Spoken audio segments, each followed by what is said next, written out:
Bien. Eh bien, bonjour à tout le monde Bonjour. Bonjour à tous.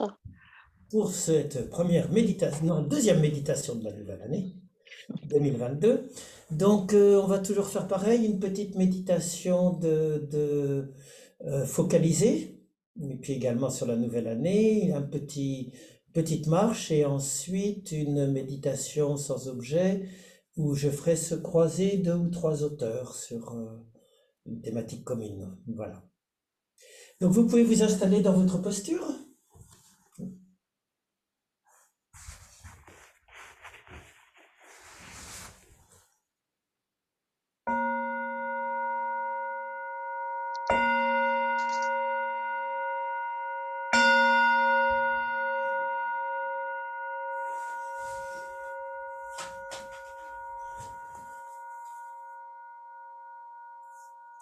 Donc, en vous installant dans votre posture, ici et maintenant,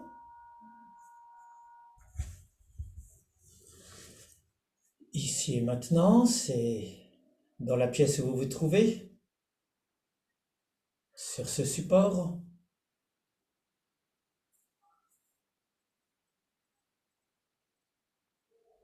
Aujourd'hui, début janvier 2022, donc dans une nouvelle année,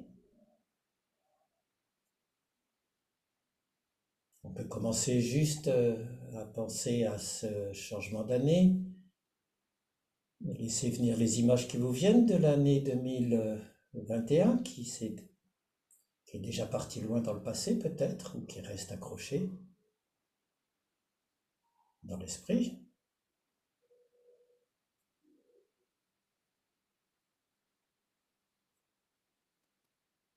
Juste accueillir les images, les représentations qu'on s'en fait, les expériences agréables ou désagréables, les difficultés et les joies qui en reviennent.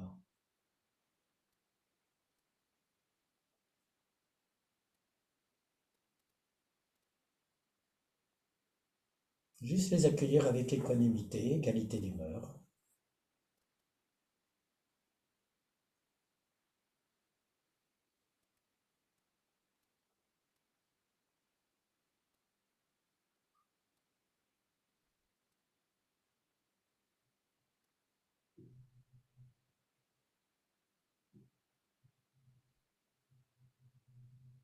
Et constater qu'elles sont peut-être présentes dans notre esprit et que pourtant elles ne sont plus là.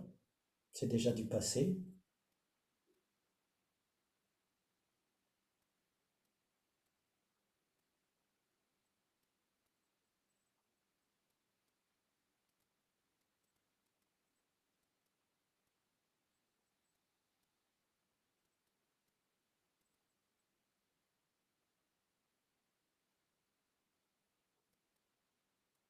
Et puis vu qu'il n'y a que 9 jours dans cette nouvelle année 2022, en profiter pour se représenter, laisser venir tout ce qu'on souhaite pour cette année 2022, tout ce qu'on se souhaite, ce qu'on souhaite pour les autres.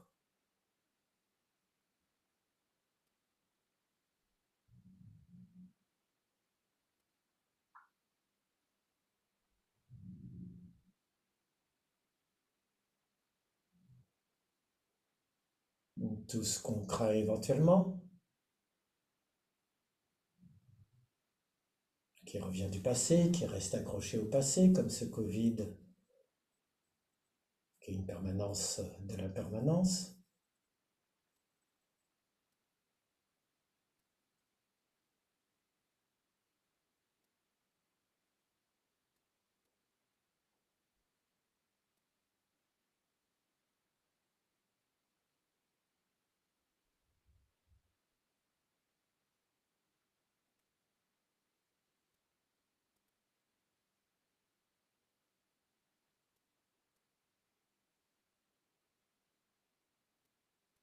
Juste prendre conscience que tout ce qu'on vient de s'imaginer, souhaiter, craindre de 2022 pour 2022, ce sont aussi des représentations qui n'existent pas plus que dans notre esprit. Elles peuvent servir, bien entendu, à nous donner une intention, une ligne directrice, mais c'est juste une construction mentale, comme le passé de 2021.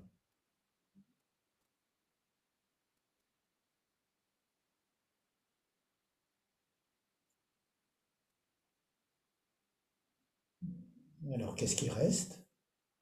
Juste cet instant présent où vous êtes assis. Donc, profitez de cette méditation pour explorer cet instant présent, ce qui est seul réel, ici, maintenant.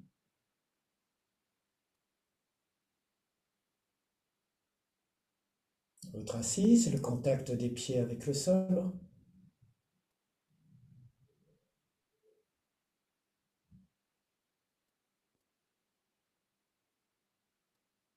l'assise, le fessier, les muscles fessiers, le coccyx, contact avec le support.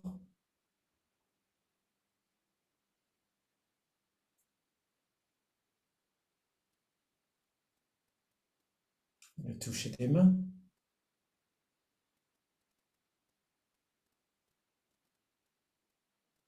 en sentant la colonne vertébrale qui se redresse naturellement droite.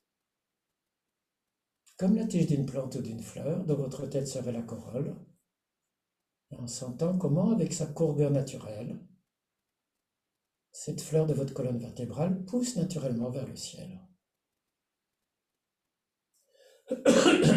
Pardon.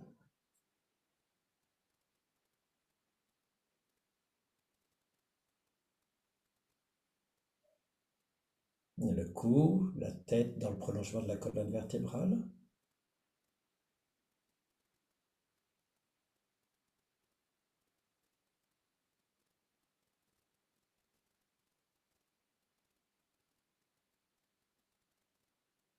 Juste se mouler dans la posture que vous avez choisie. Se laisser habiter par cette posture. Réhabiter son corps, immobile, stable. C'est ça juste la réalité. Et si l'esprit commence à vagabonder, on le ramène dans le corps, à chaque instant.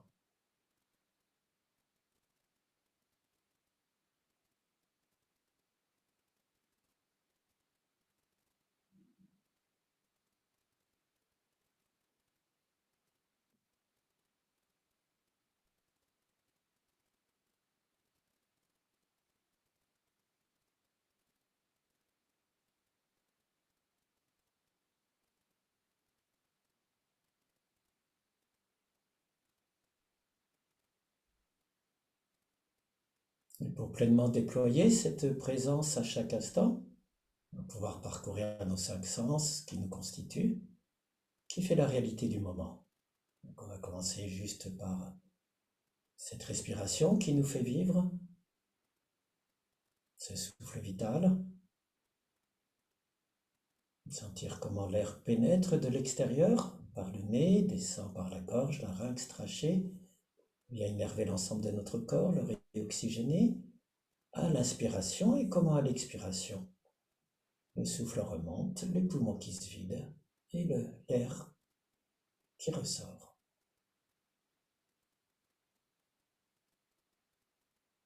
Juste être attentif à ce mouvement de l'air, de la respiration,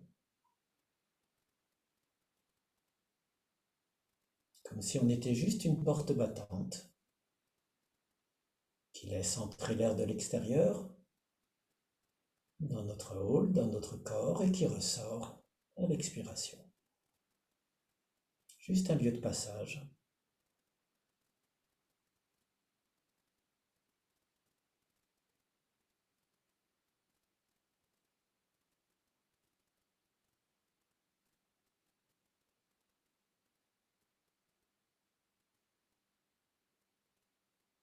Comment on se nourrit de l'air extérieur. et le rend aussitôt à l'expiration.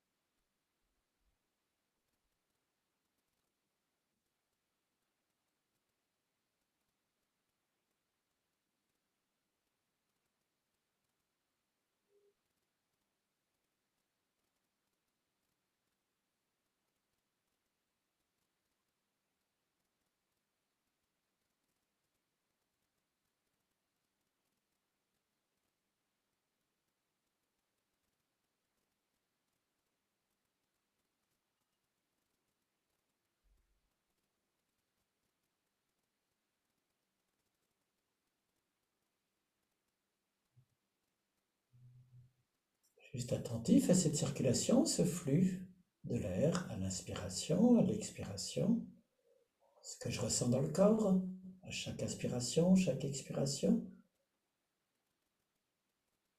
Et petit à petit, en laissant l'attention au souffle passer en arrière-plan,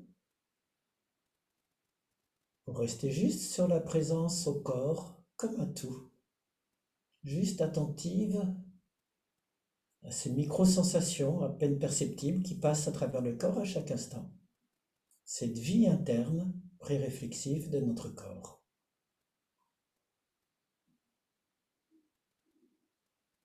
C'est ça, vivre, c'est juste sentir ces fluctuations de la vie, peut-être un mal au ventre, peut-être un mal au dos, peut-être de la chaleur dans le cœur, l'air sur les paupières, les lèvres sèches, les fourmillements dans les pieds, ailleurs.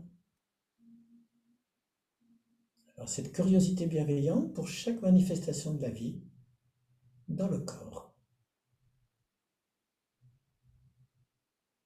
Jamais la même, toujours changeante.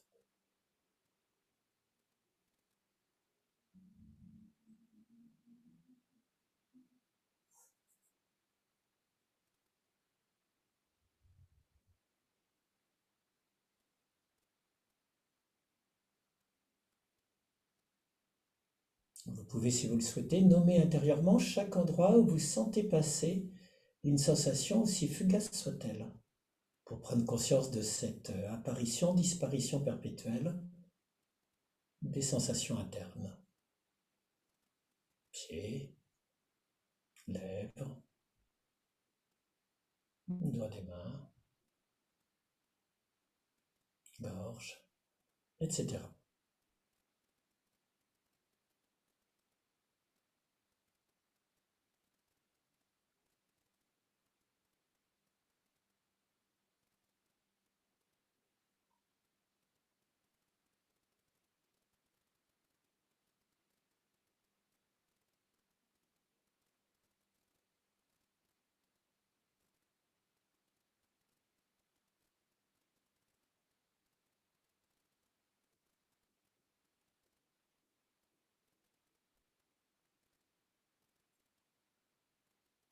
Et puis après s'être réveillé au souffle qui nous anime de l'intérieur, à cette vie corporelle, on va continuer.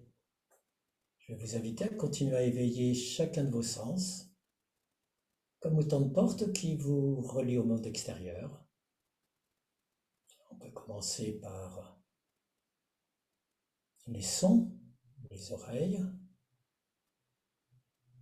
juste attentive à cet océan de sons dans lequel nous baignons perpétuellement, et en isolant chaque son comme une note de musique, sans lui mettre tout de suite une étiquette mentale, c'est le son de ceci, de cela, juste le son comme son, et le silence dans lequel il apparaît peut-être, se déploie, disparaît.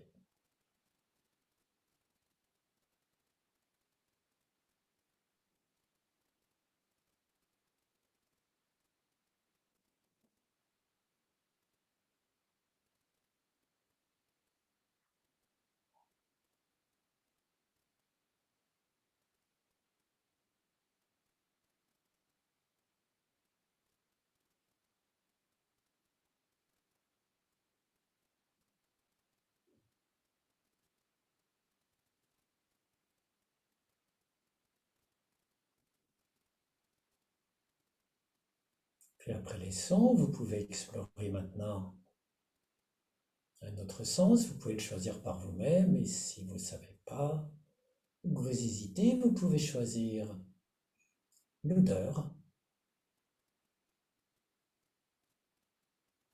le nez, juste ce que vous sentez, que ce soit agréable, désagréable ou neutre.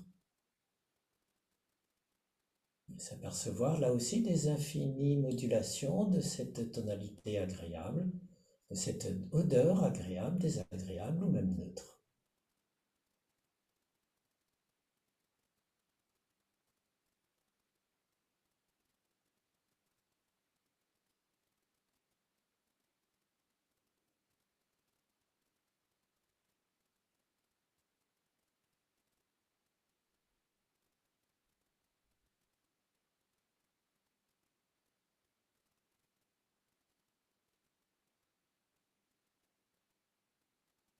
Et puis qu'on peut continuer à éveiller chacun de nos sens,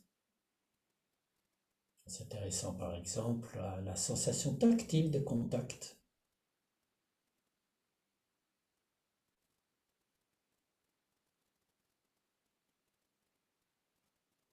Et là encore, en explorant leur modulation, leur passage perpétuel d'un endroit à l'autre, pieds, mains, fessiers, autres, cils.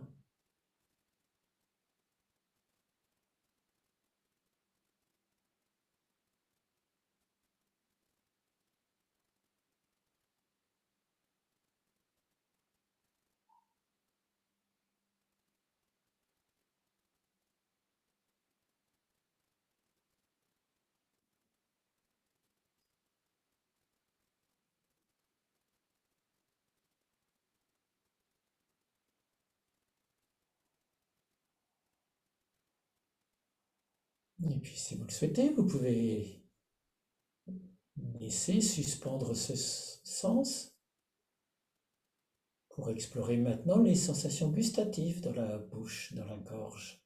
Sucré, acide, amer, humide ou pas.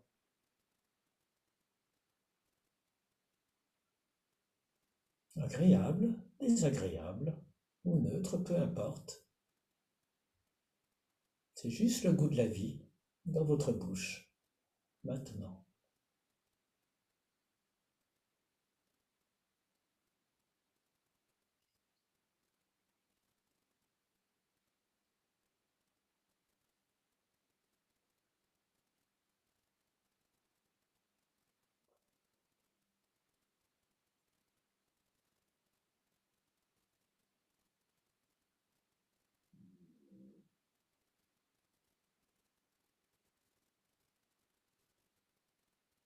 Et lorsque vous le souhaitez, vous pouvez laisser à nouveau cette attention aux sensations gustatives passer en arrière-plan pour explorer les sensations visuelles, même les yeux fermés ou les yeux mi-clos.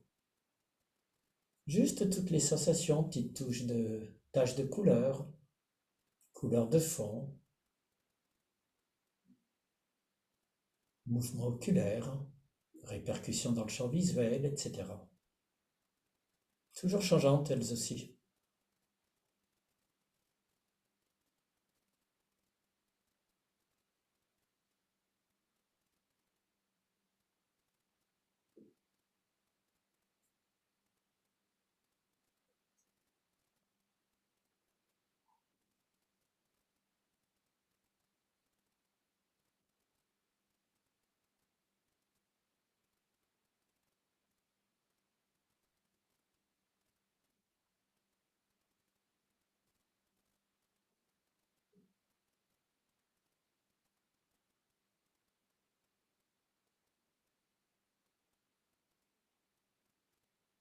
Et puis après s'être réveillé assis à chacun de nos sens, avoir exploré ce qui nous apparaît du monde extérieur par les cinq sens.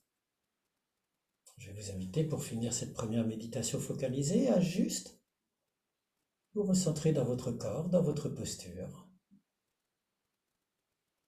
Et laissez venir maintenant ce qui va se produire. On ne sait pas si c'est un son qui va apparaître en premier. Sensation de dureté sous les fesses, douleur dans le corps, une tâche visuelle ou autre.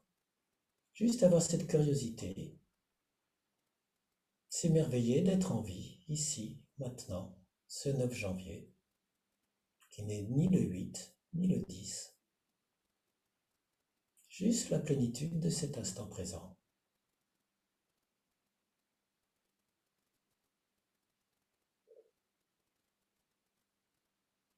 Juste son mystère, l'accepter comme il est.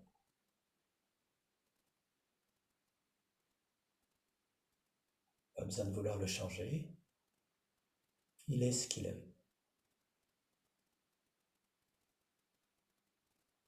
Juste ça.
Alors, vous pouvez doucement ouvrir les yeux. Qu'est-ce que ça change dans votre vision du monde? C'est marrant, hein? Tous ces gens en petites images.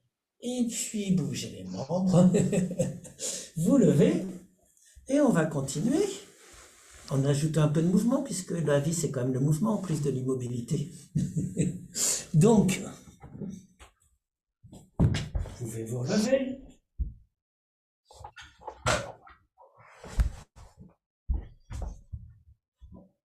Posture de la montagne. La posture de la montagne, je vous rappelle, c'est toujours bien ancré dans le sol, les pieds écartés de la largeur du bassin, les genoux déverrouillés. Juste sentir là encore le mouvement de la respiration, même quand on est debout, les micro-mouvements d'adaptation du corps. Toujours avec des petites tensions dans une jambe, dans l'autre, etc. Sentir à l'inspiration comment les épaules remontent légèrement. La tension vers le ciel. À l'expiration, laissez le corps s'abandonner, retourner à la pesanteur, s'enfoncer dans le sol.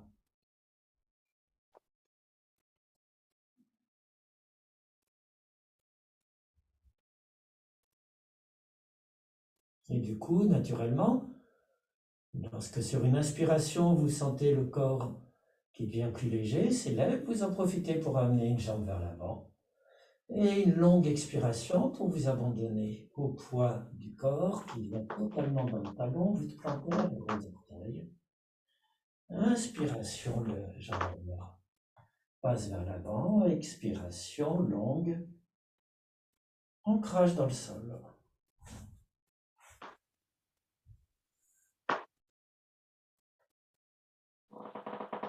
Vous ne rien regarder en particulier, juste le regard qui descend le long de l'arête du nez et se pose devant nous pour être simplement attentif à la marche en train de se faire.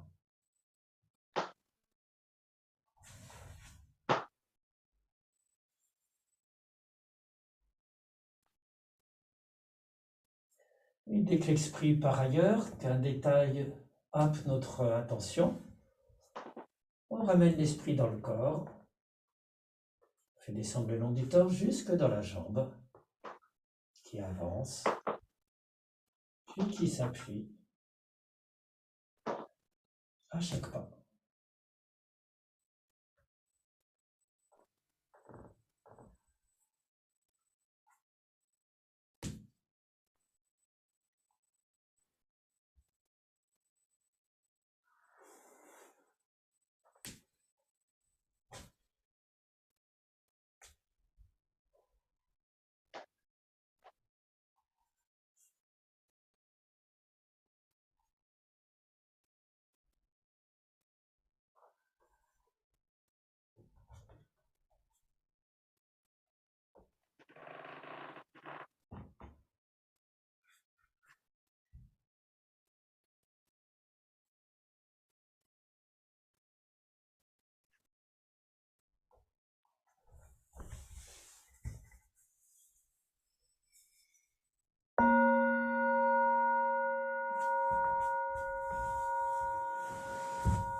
Alors, on peut se réinstaller.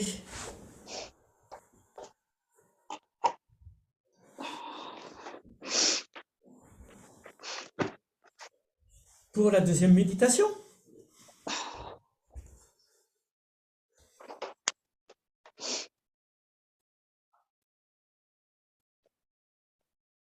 qui sera donc une méditation sans objet avec quelques auteurs que je ferai dialoguer pour vous inviter à les laisser résonner en vous.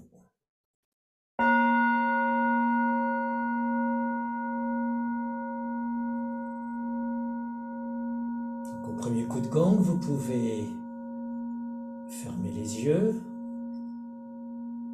oublier tout ce qui précède cet instant présent, ça n'existe déjà plus, même la première méditation, même la marche, on peut la laisser passer.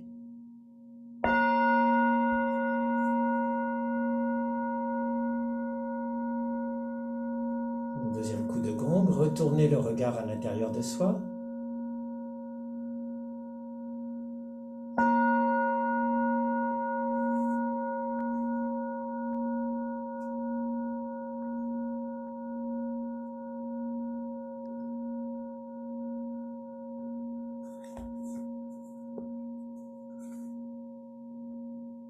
Pour revenir juste sur le moment présent. Ici, maintenant. Et je vais vous laisser vous installer par vous-même dans votre posture, le plus confortablement possible.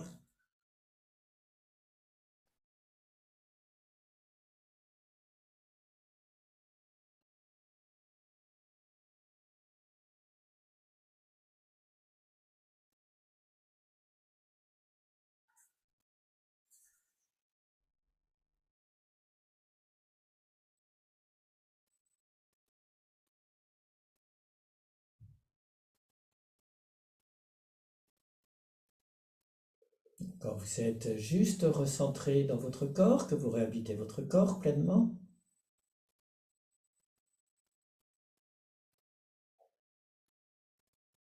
l'esprit bien aligné dans le corps, à l'intérieur du corps, pas ailleurs, vous pouvez alors simplement, doucement, laisser votre attention s'ouvrir, se dilater, devenir un vaste espace d'accueil. Vous êtes prêtes à accueillir chaque événement qui va se produire. On ne sait pas ce qui se produit à chaque instant. Ça peut être une sensation, un son, une pensée, une image, une couleur, un effet gustatif. Juste avoir cette curiosité du nouveau-né qui découvre chaque saveur de la vie, sans rien chercher à contrôler, maîtriser, juste découvrir, émerveiller la saveur de chaque instant, évanescent, intense, qui apparaît, se déploie, disparaît.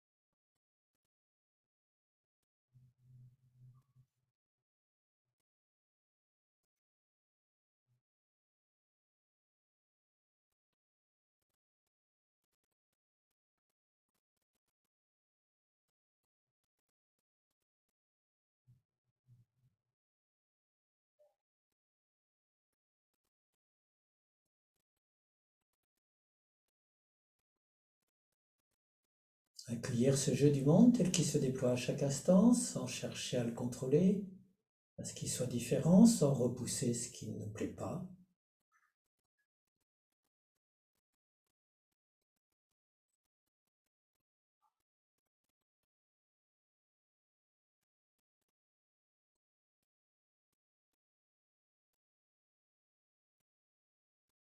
juste avec la curiosité émerveillée de l'enfant.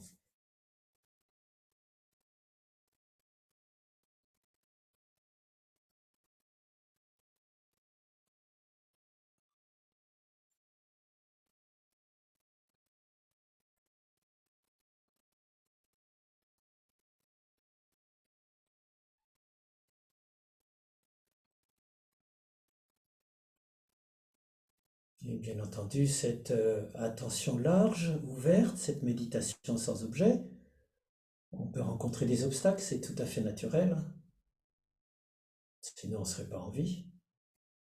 Les obstacles, ça peut être la torpeur ou ça peut être les pensées dont on n'a pas encore parlé. Les pensées, c'est chez les Indiens juste un sixième sens. Il n'y a pas de supériorité, c'est pas un esprit transcendant ou quoi que ce soit, c'est le sixième sens mental qui relie tout le reste, qui fabrique des images, qui parle sans arrêt dans notre tête. On peut le traiter comme les autres sens, juste regarder les pensées ou les images mentales qui apparaissent, se déploient, disparaissent en les laissant passer.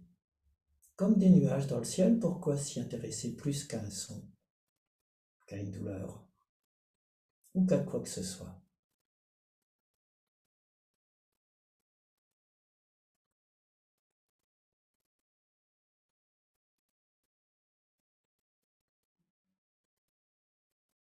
Comme si on était sur la rive d'un fleuve à regarder le fleuve passer, ou un rocher au milieu du flot, immobile.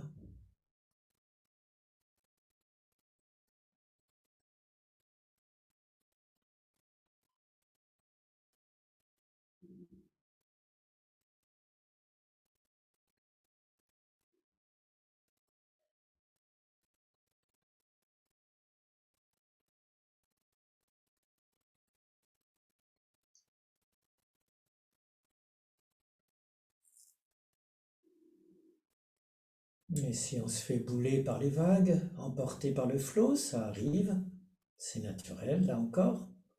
On a toujours cette capacité de suspendre le langage.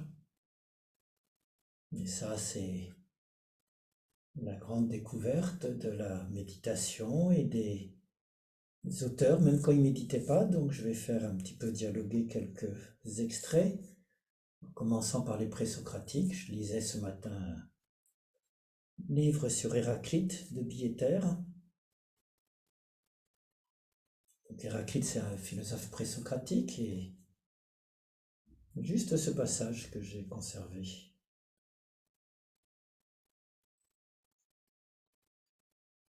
Arrêtez en nous le langage. C'est un acte simple que nous accomplissons spontanément tous les jours pour réfléchir, pour imaginer, nous souvenir, écouter, ressentir, nous reposer. Nous pouvons aussi l'accomplir consciemment. En suspendant le langage, nous suspendons le monde qu'il produit en nous. Si nous l'arrêtons un peu plus longuement, que nous nous installons immobiles dans l'absence de tout langage, de quelque monde que ce soit, on peut devenir le témoin de ce qu'il y a quelque chose plutôt que rien. La réalité. Au retour, les mots reviennent, les choses et le monde se reforment.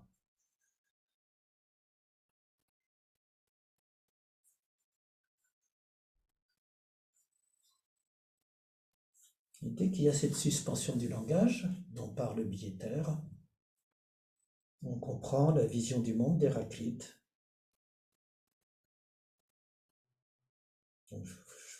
Je vous lis juste une phrase d'Héraclite. Cet univers-là, le même pour tous, nul Dieu, nul homme ne l'a produit. Il est la réalité qui a été, qui sera, et qui, toujours vivante, brille et s'éteint, tour à tour, à chaque instant.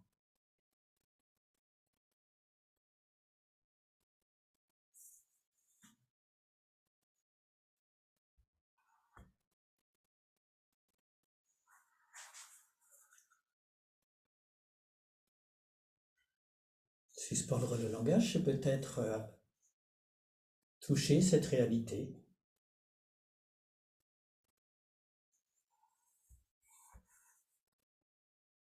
On a exploré dans la première méditation, juste la présence au monde.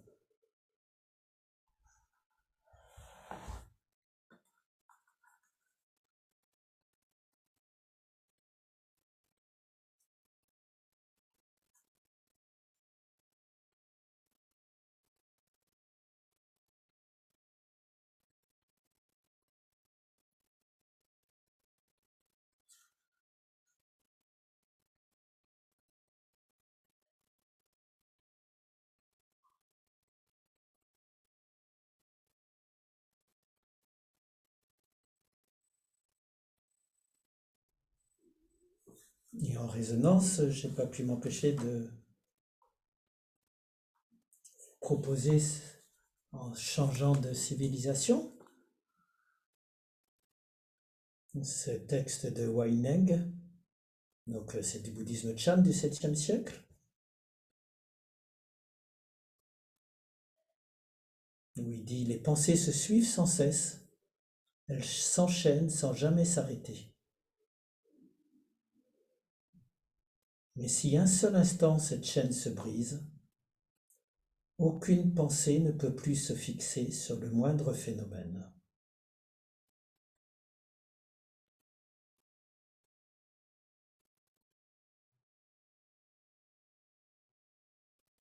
C'est la méthode du sans pensée, la simplicité du réel.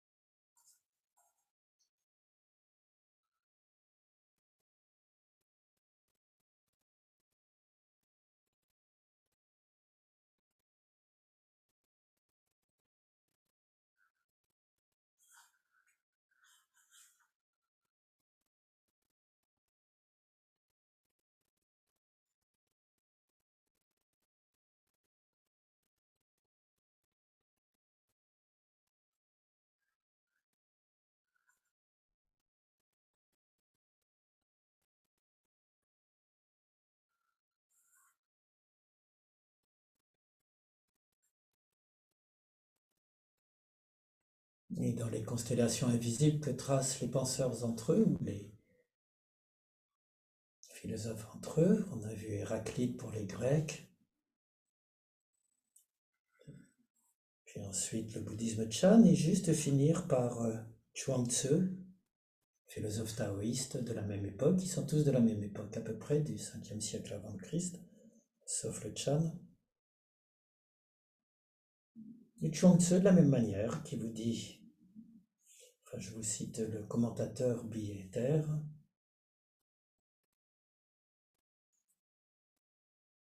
pour entrer dans la pensée de Chuang-Tzu, il faut concevoir le corps comme l'ensemble de nos ressources, de nos forces, connues et inconnues, où la conscience tantôt disparaît, tantôt se détache, tantôt apparaît. Pour Chuang-Tzu, il importe de savoir changer de régime et de se laisser faire, de laisser se faire ces changements. La conscience doit savoir accepter par moments sa propre disparition pour laisser s'accomplir librement certaines transformations nécessaires à la vie.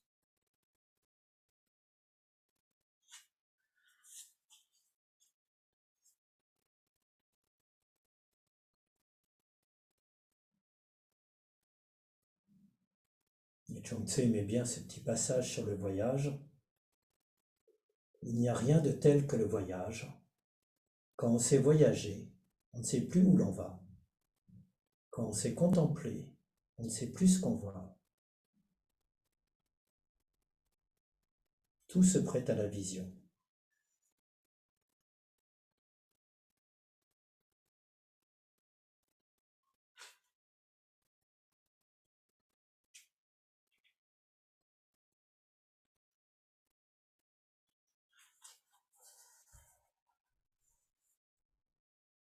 Je vais vous inviter pour les 5 dernières minutes de cette méditation juste à suivre ces invitations qui viennent de civilisations différentes. Juste à mettre en œuvre notre capacité de suspendre les jugements, de les regarder passer au choix. Pour juste se sentir vivre, sentir la teneur subtile de chaque instant.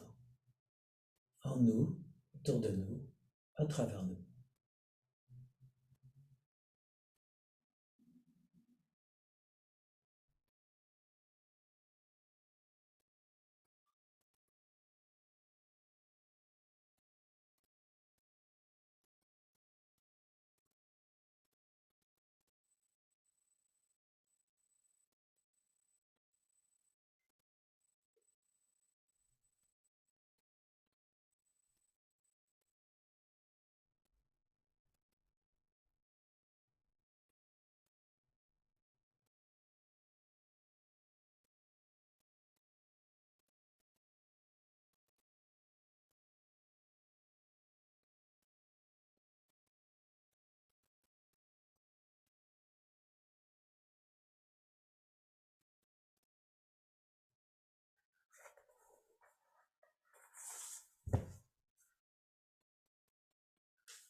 Et pour 2022, je vous adresserai mon vœu qui est simplement, quelle que soit la situation, le Covid, les difficultés,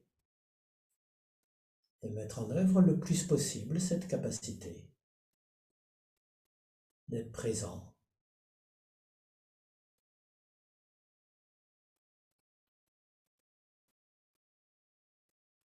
et d'y trouver la force d'accueillir cette vie, aussi facile, simple que difficile.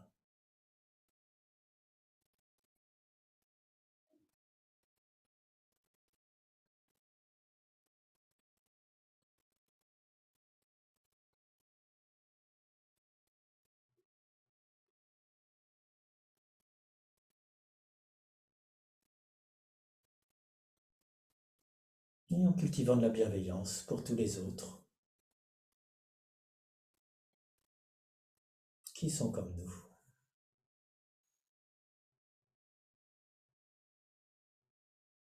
dans le même fleuve.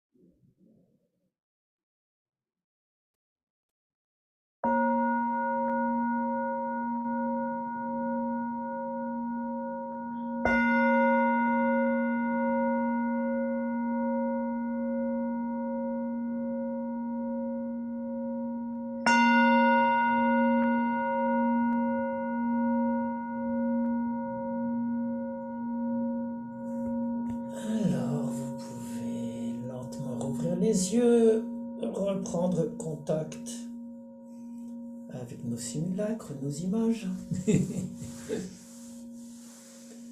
et garder l'intériorité malgré tout. Alors, juste avant de vous proposer un petit partage, les trois textes que je me suis amusé à faire résonner, c'était Héraclite, qui est le philosophe grec présocratique, les deux premiers, l'un des premiers, et le petit texte très joli, c'est de Jean-François Billetter, Héraclite, le sujet, qui vient de sortir. Ensuite, c'était un petit texte en résonance du bouddhisme Chan, de Weinberg, on l'avait déjà vu, la méthode du sans-pensée. Et puis, bien entendu, avec Chuang Tzu. Mais ce qui est amusant, c'est de voir comment cette suspension du jugement dont parle la phénoménologie, ben, on la retrouve en germe dans ces trois textes. Et que ça permet la trouver vers le réel, vers la vie, tout simplement. Voilà. Alors, je vais arrêter le petit enregistrement.